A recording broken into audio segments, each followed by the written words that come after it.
The biggest problem in the world today is that most people don't know what the biggest problem in the world today is. And that's the problem. We see the outcome, we see the results of that problem, but we don't know what's causing the results. But the results of our problem can be seen in one word. You can use one word in English, one word. Alienation.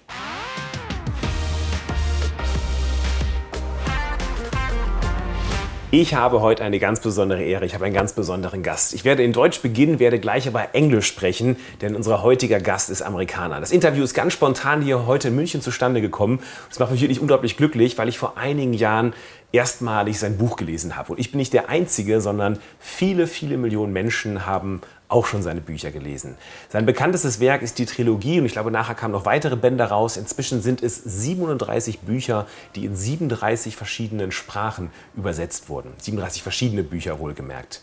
Sein bekanntestes Werk ist, wie gesagt, die Buchreihe Gespräche mit Gott. Es sind so viele Bücher verkauft worden, er weiß selbst nicht einmal, wie viele Millionen es waren. Ich freue mich unglaublich, dass er heute hier ist und dass er seine Gedanken über das Leben mit uns teilt, über Gott. Schön, dass er da ist. Neale Donald Walsch. Thank you. It's lovely to be here.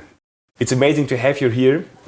I remember, I think 8 years ago, I think it was even the first spiritual book I read, which was yours, A Conversation with God. Gespräche mit Gott is the German title. Maybe give us some information about these books, because I think they make your work very popular. Well, Alex, I was going through a very difficult time in my life where nothing was really working. All aspects of my life, every part of my life was really falling apart. My relationship with my significant other person, my career had reached a dead end, and my health was going rapidly downhill. And so everything was happening at once. How many years ago was that? 25, 26 years ago. When you were 15, right? Yes. It's amazing, 50. you're already 75. I thought you said 15. Yes, it was. I was 49 years old when this was happening.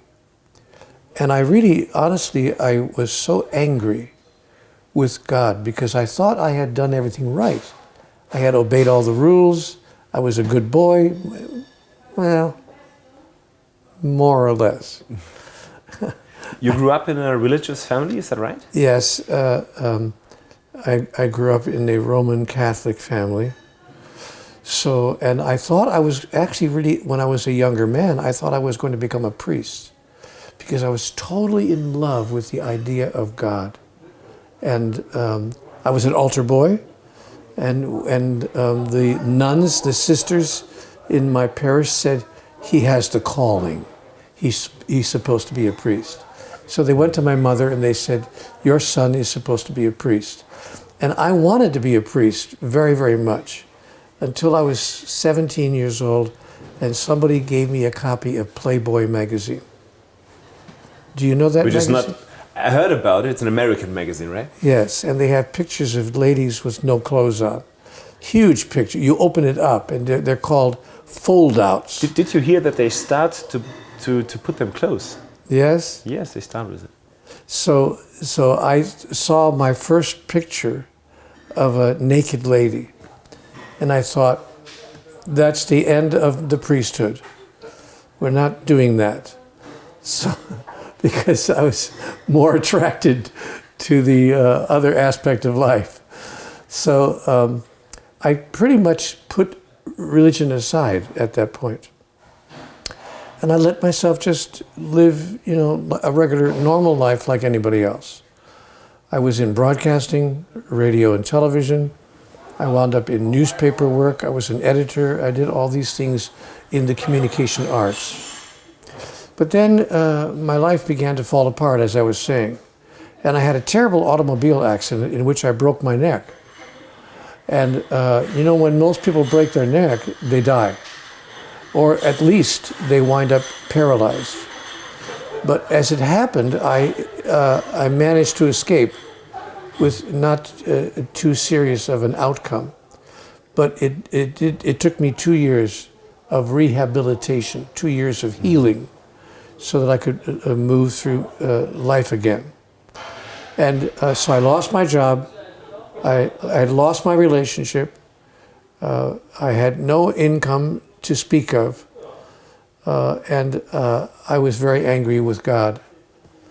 And during the difficult times, do you had any help, any coach, any mentor, anything you? No, I wasn't the kind of person who looked for that.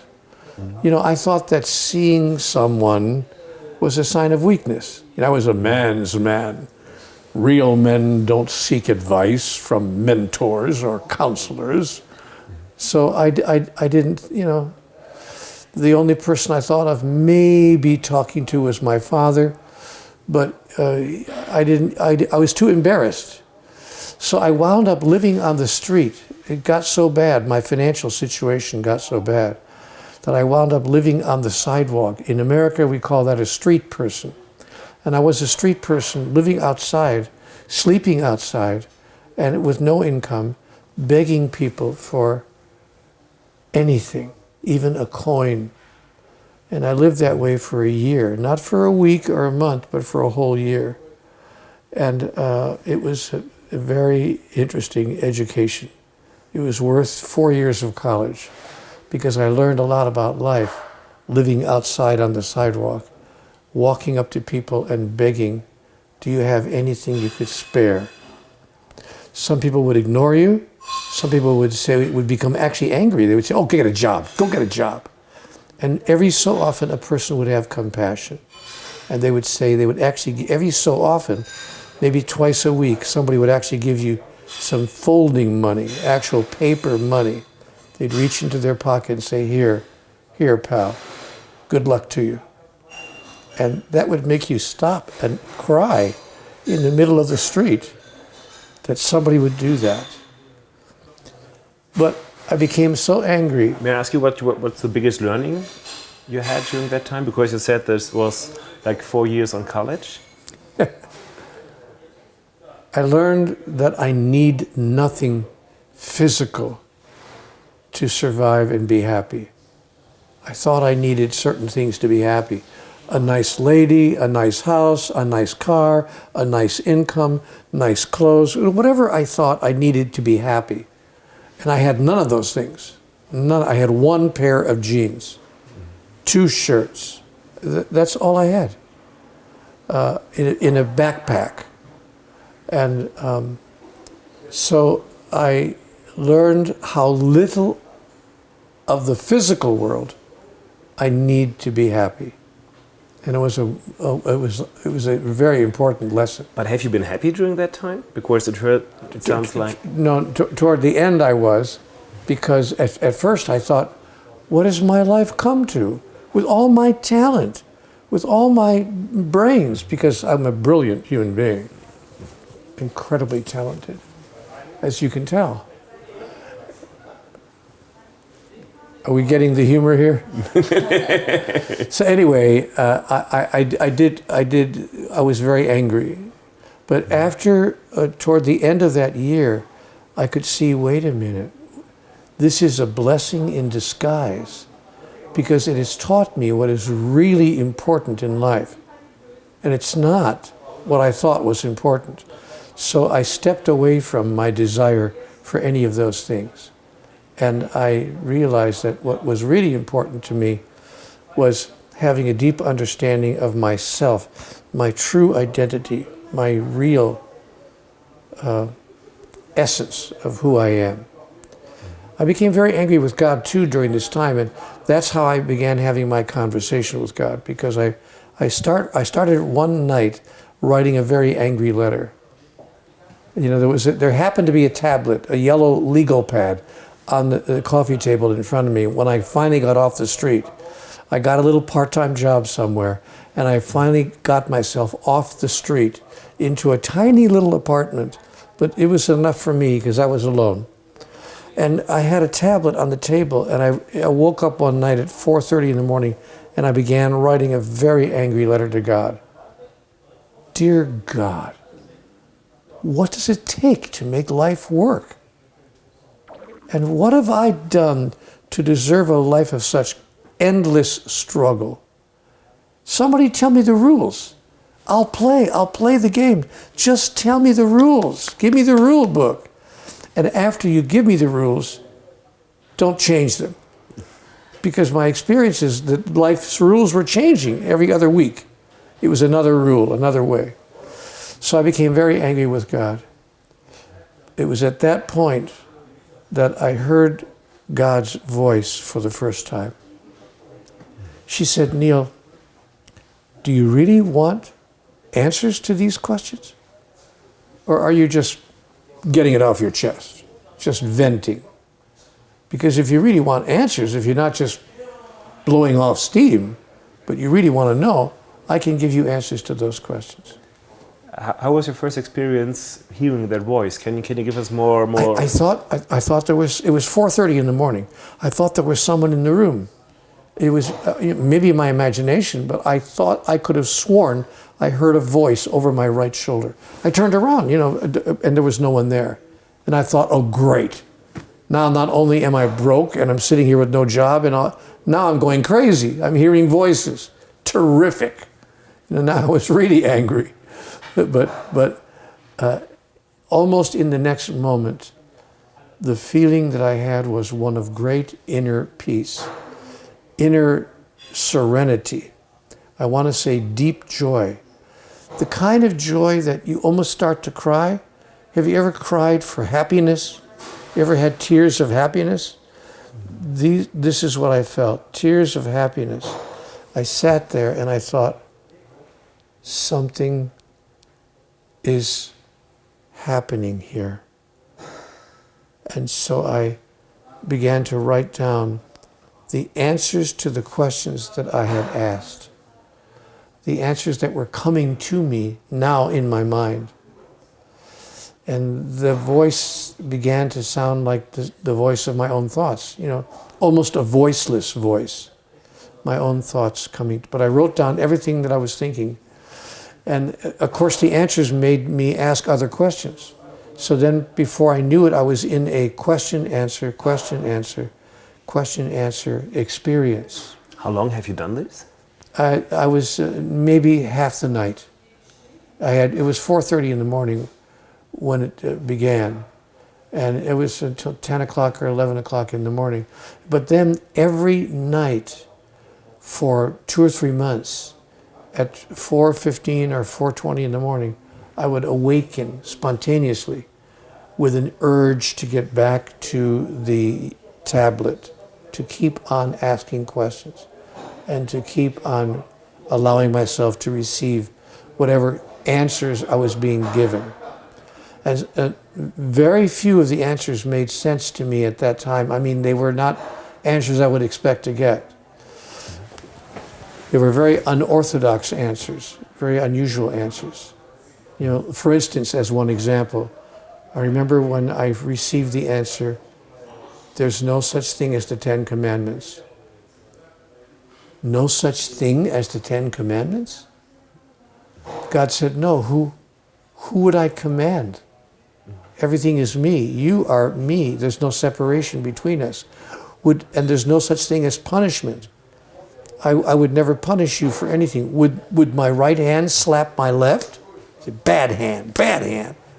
And the left hand would, what? Because we're all the same thing. We're all one. That is one of your main answers you wrote in that book, that we are one, right? We are all one. There's only one thing. All things are part of the one thing there is. It's what I've come to call the essential essence, the pure energy of life itself. In human words, love.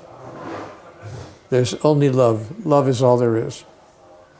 There are a lot of questions coming to my mind when you're telling that story. The first question is, was it like again that voice from the back, or how did you get all the answers and wrote them down? As I mentioned, the voice kind of moved into my mind. Is it something like intuition? That maybe sometimes I ask myself questions as well. And you get the answer. I get the answer. Yes, it was very much like that. Like intuition, or... You could call it intuition. Yeah. but very clear in your Very in your clear, case. simple, powerful answers. No doubt, no confusion, no complexity. Very simple, direct answers to important questions. There's another question, of course, coming into my mind that many people who watch right now, there's also one voice in my head which says, that cannot be, that's unnormal, that's nothing which works, that God is speaking to a single person. What are you're dealing with that question, I think, for the last 25 years, I guess. Yes. What do you ask? What do you answer these people asking you that question? I ask God, how do I know this is not my imagination? This is, and well, first of all, and why can't I believe you? Why can't I believe this is the divine bringing through these messages? And God said, for the most unusual reason, the reason you don't believe in my goodness and the fact that I'm talking directly to you is it's too good to be true. And God said to me, if this is God talking now, if I can't be too good to be true, who can? So you're going to have to believe in that which is too good to be true, because that's the definition of God, too good to be true. And so I began to accept that I was really speaking with the divine.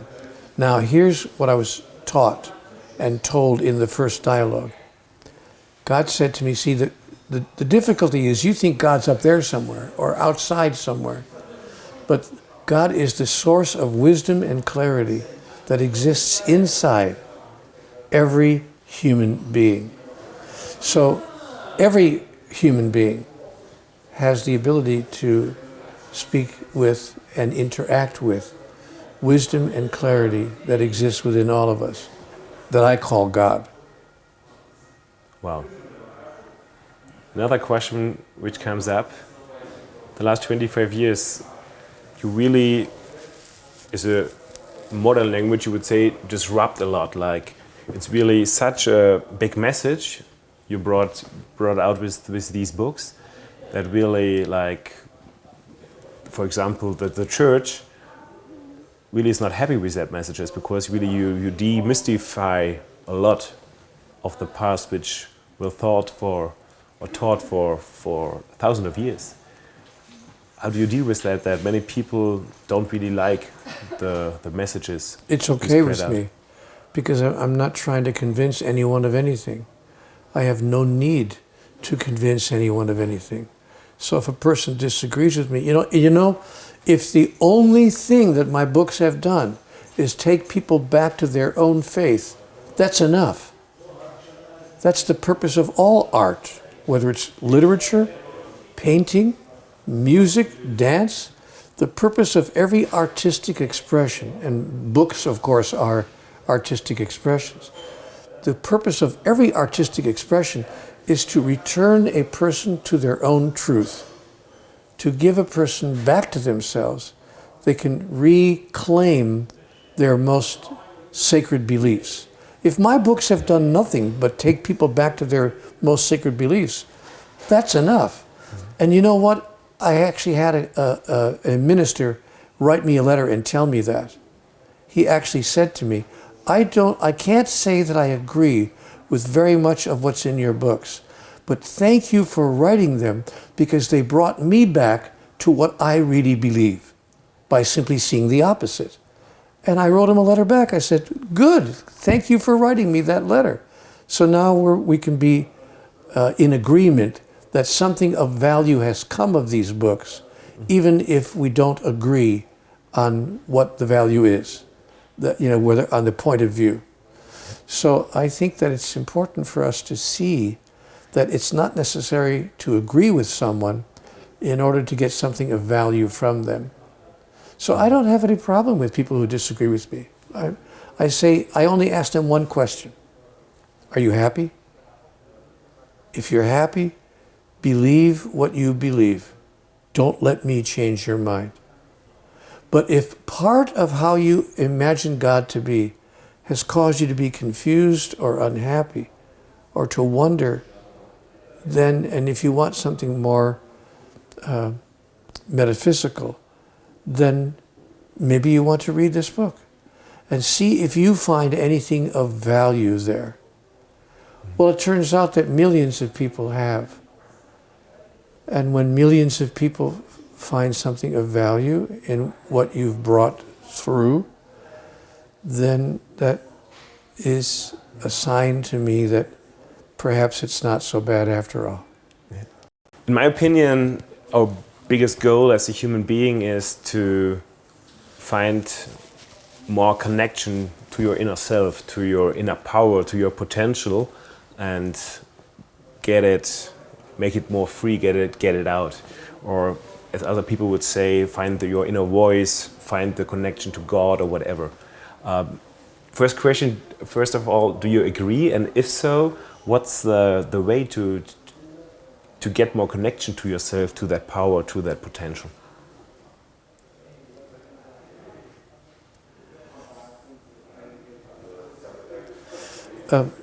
Alex,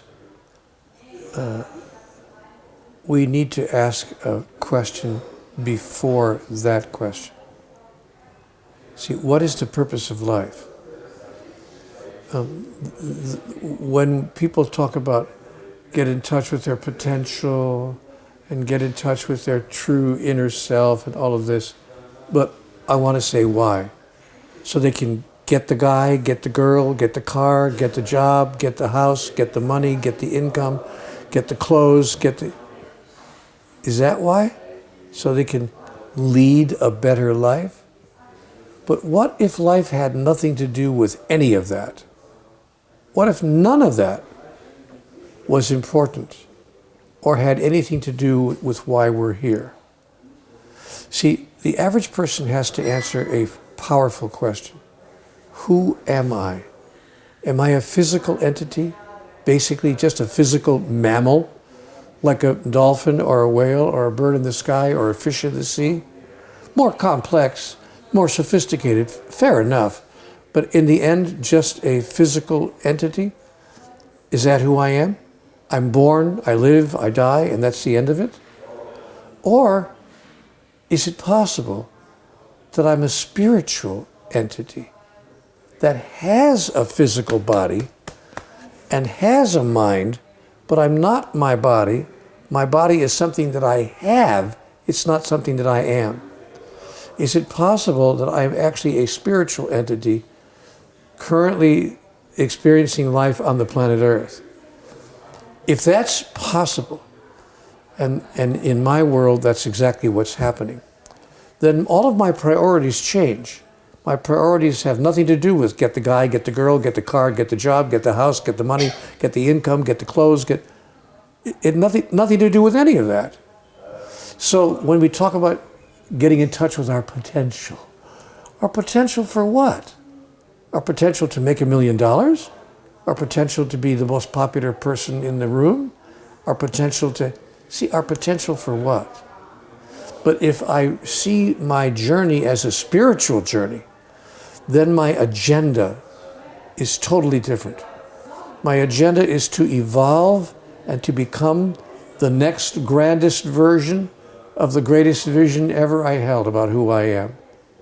Or if you please, to simply demonstrate my true identity, which is divinity.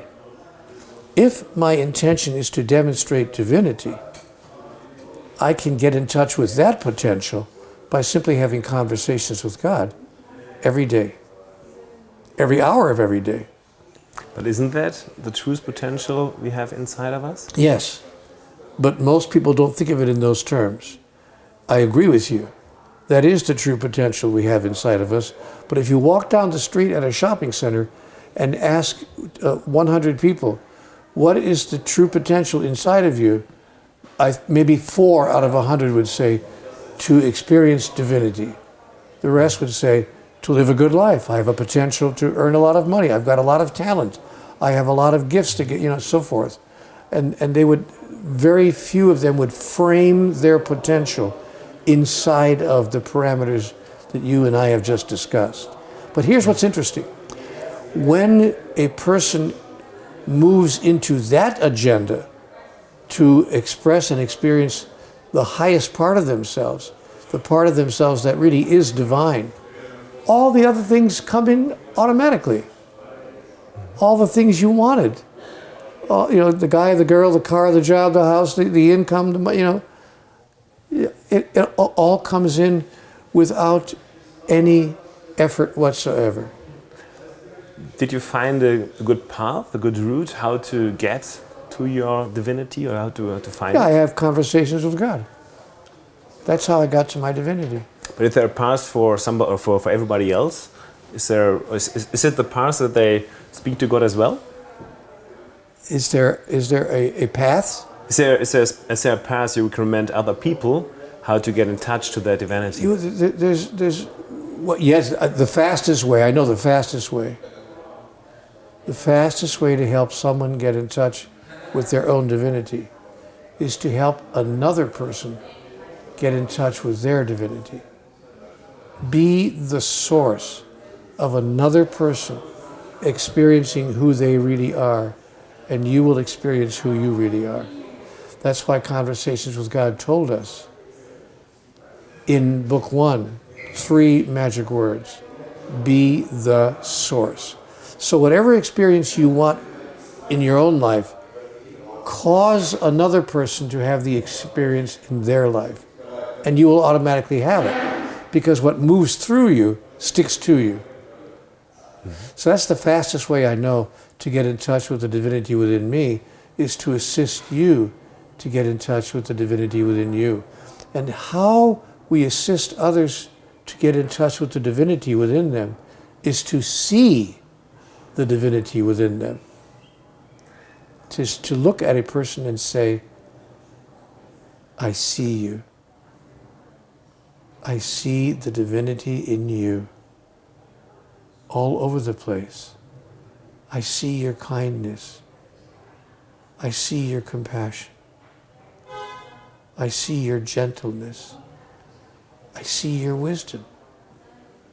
I see all the wonderful parts of you. I see that when I look at you. And a person is restored because they can finally believe that what they've told themselves all those years is true. I got the point to care about others, help them to grow. Is there anything you do for yourself? I know many people make meditation for hours. They have morning routines. Is there something special you do to get in touch with your divinity? I make love with my wife 3 times a day. I wish at my age. No, I write. I'm up most mornings at 5 o'clock, 4:30, 5 o'clock in the morning. I write. Sometimes I read. You're going to find this strange for me to say, but I actually read my own books because I don't experience that I wrote them. I experience that someone else dictated and I just took dictation. But by that process, I have produced 37 books. It's amazing. So I have a library of 37 books. So many mornings I'll get up and just not even look, just pick one out. And I turn the page and I start reading. So I get back in touch with what I was given in this process that I call Conversations with God. So that's what I do for myself. You just wrote a book, a new one, which was published 2 weeks ago. And you worked around the question what the biggest problem on earth is right now. The biggest problem in the world today, Alex, is that most people don't know what the biggest problem in the world today is. And that's the problem. We see the outcome, we see the results of that problem. Which are all over the place. I'm going to get to that in just a minute. Mm. But we see the results everywhere we look. But we don't know what's causing the problem, the results. Now, you know you've got a problem when you see the results all over the place, but you don't know what's causing it. That's a real problem. But the results of our problem can be seen in one word. You can use one word in English, one word. Alienation. We are alienated from each other. I've never seen, I'm an old guy. I'm 75 years old. In my whole life, I've never seen so much alienation. People are angry with each other. There's political anger. There's economic alienation. There's social alienation, nationalistic alienation, religious alienation. If you belong to a different religion, a different country, a different nationality, a different political party, a different economic status, if you're different from me, I'm automatically angry with you. And if I think that there are problems in the world, I say it's their fault. It's those unwanted immigrants. It's those religious people, or those people who believe in religion in a different way than I do. It's those crazy conservatives. It's those wild-eyed liberals. It's those angry women. Yeah, that's it. It's those angry women. The Me Too movement. Boy. See, it's always somebody else. It's those crazy students. Those students who think they're so smart. It's always somebody else. I've never seen it like this before in my life. We used to have differences, but not the kind of strident, angry rhetoric, screaming, childish rants, childish tweets, even from chiefs of state who shall go nameless, who are talking like 11-year-old, 7-year-old children, name-calling and insults, bullying and anger. I've never seen it at this level in my life. When I was a young person in my teens and in my 20s and in my 30s, you never saw it, not like this. So that's the outcome, is alienation. Now, what could change that? What is the problem? The problem is that we think we're separate from each other. We think that I'm over here and you're over there, and I have my agenda and you have your agenda. As long as you agree with my agenda, we're going to be okay. But if you have a different political point of view, if you belong to a different social economic status, if you belong to a different race, if you belong to a different religion, if you're gay and I'm straight, or I'm gay and you're straight, whatever, if there's any difference between us at all, I'm done with you. I'll cut you off. I want nothing to do with you. Not only am I done with you, I'll actually start attacking you. First verbally, then emotionally, and if we're not careful, actually physically. I'll start attacking you on the sidewalk, physically. And it all emerges from a single false thought, what I call the big misunderstanding. The misunderstanding is that we're separate. What causes that tremendous misunderstanding? Why does it come so far? It began with our ideas about God, even those who don't believe in God. But those who do believe in God, which, by the way, is the vast majority of the human race, as I'm sure you know, anthropologists tell us that well over 80% of the people in the world believe in some kind of higher power. So, but what they believe about the higher power is it's over there. It's somewhere. But it's somewhere over there, and we're down here. It's what I call separation theology, a theology that insists that God or the divine higher power is out there somewhere, and we're down here, trying to somehow unite with it or get back. Now, that wouldn't be so bad, Alex, if the separation theology was as far as it went. But the problem with a separation theology is that it creates a separation cosmology. That is, a cosmological understanding that everything is separate from everything else. This lamp is separate from me. This water is separate from the chair. Everything, we live in a cosmology of a cosmos where everything is separate. And that wouldn't be so bad either if that was the beginning. If it was just a belief system, fair enough, okay, fair enough. But it doesn't stop there. Because a separation cosmology inevitably creates a separation psychology. I begin to see myself, my own psyche, as separate from every other psyche. And I deny even the possibility that there could be some place where we are united, where we share a commonality. And you know what? Even that wouldn't be so bad if it started and ended there. But it doesn't. Because a separation psychology inevitably produces a separation sociology. Sociological differences that separate themselves groups into groups. Political parties, nationalities, groups, the gays, the straights, the blacks, the whites, the Catholics, the Protestants, the Jews, the Muslims, the Buddhists. Everybody starts grouping around their own individual groups, and they want nothing to do with the other group. In fact, if you belong to the other group, they'll tell you you're going to hell. Fundamentalist Christians will look you right in the face and tell you, because if you're not a Christian, you're going to hell.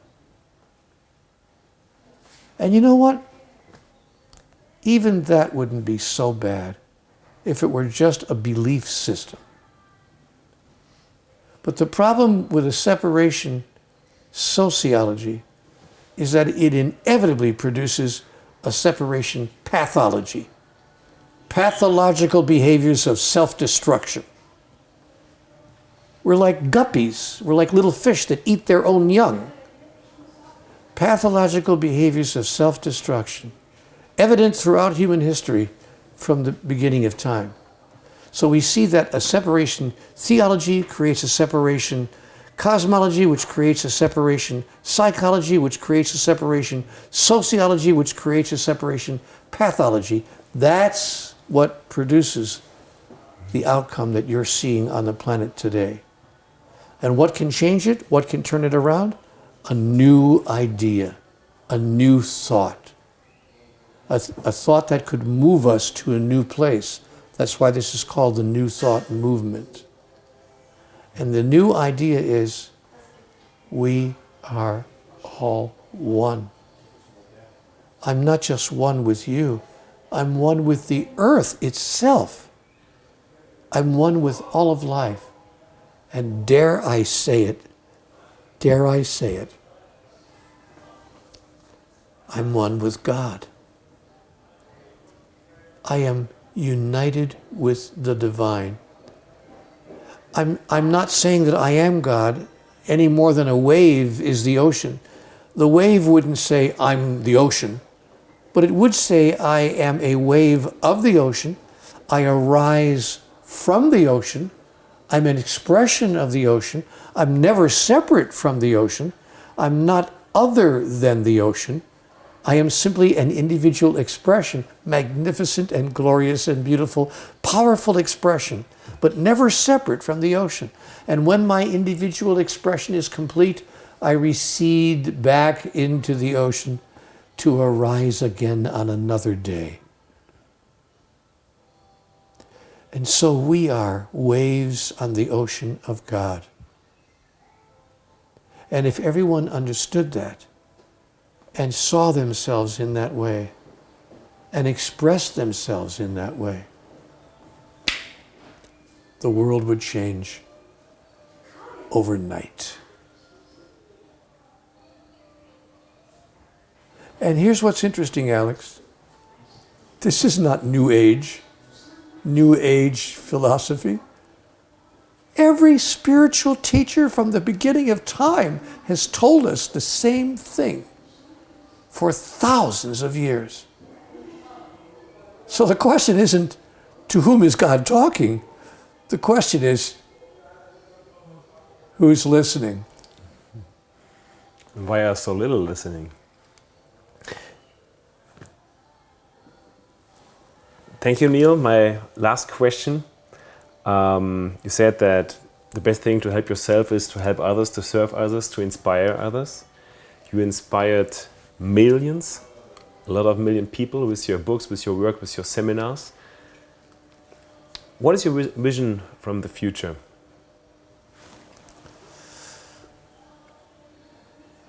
You know, Victor Hugo, the wonderful French poet and novelist and philosopher, said in his last public address in 1879, "In the 20th century, we will see the death of war. War will be dead. Frontier boundaries will be dead. Dogmas will be dead. Anger will be dead." He thought that was going to happen in the 20th century. His timing was a little bit off. He didn't count on how immature as a species we actually are. But now something magical is happening on the earth. We are maturing rapidly because the ideas that are coming to us from many different sources are opening us to the grandest notion we ever had about the greatest possibilities we could ever embrace for our species and for all of life. And because we are now being opened to those new kinds of ideas and finding them very attractive and very exciting to us, I think that Victor Hugo's prediction will be coming true in the 21st century. And I don't think anything really can stop it. Victor Hugo also said, "All the armies of the world are not powerful enough to stop an idea whose time has come." The idea of our oneness with the divine, with the earth, and with each other is an idea whose time has come. We can see the obvious benefit of it. But how would we ever get that idea across to as many people as possible, as fast as possible? By doing the kind of thing that you're doing. You are part of the process by which these ideas will reach thousands and thousands of people. So you have become a messenger, one of those who has the ability to create a new tomorrow. I won't even say God bless you. I will say God has blessed you. And God has blessed us by your presence and your work. Thank you, Neale. Wonderful words. Thank you for sharing your thoughts with us. And I think everybody who sees that video hopes your vision comes true. Thank you, Neale. You're very welcome. I'm sure that the vision will. It's up to you.